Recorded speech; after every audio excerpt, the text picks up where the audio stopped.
انسان کہتا ہے میں خود ساختہ معیار پر نہیں ہوں، لیکن اگر وہ حق میں سے وہی چیز لے جو اس کے مفاد میں ہے اور جو اس کے مفاد میں نہ ہو اسے چھوڑ دے، تو کیا واقعی وہ خود ساختہ معیار سے آزاد ہے یا وہ صرف اپنے خود ساختہ معیار کے مطابق پک اینڈ چوز کر رہا ہے؟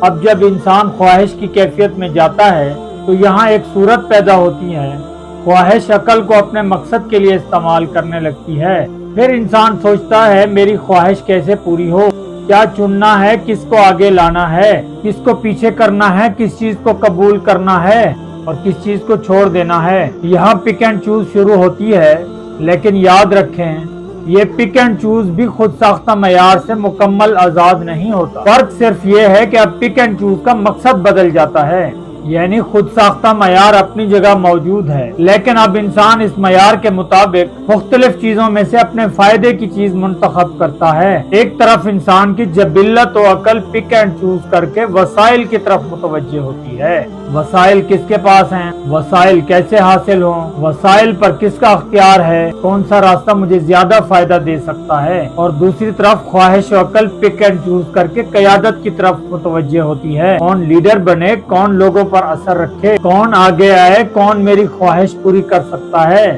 کون میری بات مانے گا، کون مجھے طاقت دے سکتا ہے۔ اور یوں انسان کبھی وسائل کے پیچھے جاتا ہے، کبھی قیادت کے پیچھے، لیکن اس پورے عمل میں وہ نیچرل خواہش سے بھی کٹتا نہیں۔ وہ نیچرل خواہش کو کبھی مانتا ہے، کبھی رد کرتا ہے۔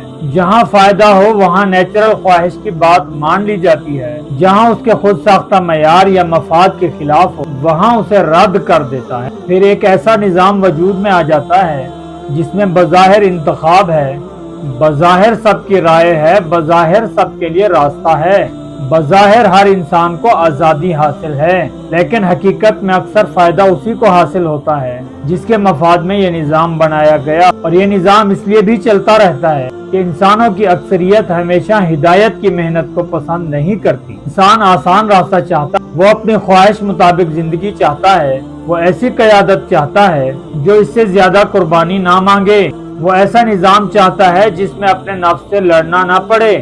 اور یہاں سے ایک اور کیفیت پیدا ہوتی ہے، غیر نظریاتی خواہش، ایسی خواہش جس کے پاس کوئی مضبوط نظریہ نہیں، حق کیا ہے، باطل کیا ہے، صحیح معیار کیا ہے، اس کی کوئی مضبوط سمجھ نہیں، بس خواہش ہے، اور اس خواہش کو پورا کرنے کے لیے عقل کو استعمال کیا جا رہا ہے۔ یہاں عقل حقیقت کو تلاش کرنے کی بجائے خواہش کی خدمت گار بن جاتی ہے، اور پھر انسان کہتا ہے جو مجھے اچھا لگے وہ صحیح، جو مجھے فائدہ دے وہ صحیح، جو میری خواہش پوری کرے وہ بھی صحیح، جو میری خواہش کے خلاف ہو اسے چھوڑ دو۔ یہی پک اینڈ چوز ہے۔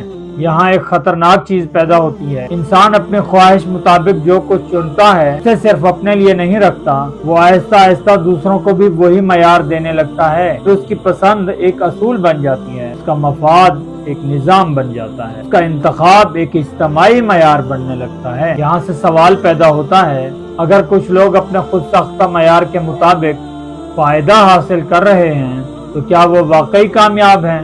اور اگر ان کی کامیابی کے ساتھ معاشرے کی اکثریت مشکلات میں ہے تو پھر اس نظام کو کامیاب کیسے کہا جائے؟ یہی سوال ہمیں اگلی کیفیت کی طرف لے جاتا ہے، وہ لوگ جو اپنے تئیں اپنے اپنے نظام میں خوش ہیں، اور وہ عام انسان جو اس نظام کے نتائج برداشت کر رہا ہے۔ سوچیں ضرور، معاشرے کی ہر بڑی تبدیلی افراد سے شروع ہوتی ہے۔